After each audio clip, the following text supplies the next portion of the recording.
আসসালামু আলাইকুম রহমতুল্লাহ বরকাত। সুপ্রিয় দর্শক, আশা করি ভালো আছেন। আজকে আপনাদের সাথে অত্যন্ত মজার এবং অত্যন্ত গুরুত্বপূর্ণ একটি আলোচনা করতেছি। সেটা হচ্ছে, আমাদের অনেকের দেখবেন রাত্রেবেলা ঘুমে ধরে না। আমরা অনেক সময় ঘুমানোর জন্য ঘুমের ওষুধ সেবন করে থাকি। বিশেষ করে হাই প্রেশারের রোগী এবং মানসিক টেনশনে যারা থাকেন, তারা রাতের বেলা ঘুমানোর জন্য ঘুমের ওষুধ সেবন করে থাকি।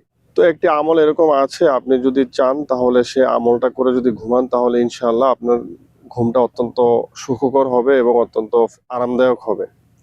এই দোয়াটা আসলে আমরা সবাই জানি, জুমার খুতবার মধ্যে হয়তো আপনারা শুনে থাকবেন। সেটা হচ্ছে, ইন্নাল্লাহা ওয়া মালাইকাতাহু ইউসাল্লুনা আলান নবী ইয়া আইয়ুহাল্লাযীনা আমানু সাল্লু আলাইহি ওয়া সাল্লিমু তাসলিমা। এই দোয়াটা যদি আমরা পড়তে থাকি, তাহলে ইনশাআল্লাহ আল্লাহর রহমতে আমাদের ঘুমটা অত্যন্ত সুন্দরভাবে হয়ে যাবে। আমরা আরামে ঘুমিয়ে যেতে পারবো। আশা করি আপনাদের এই আমলটা উপকার হবে। আজকে থেকে আমল শুরু করে দিন।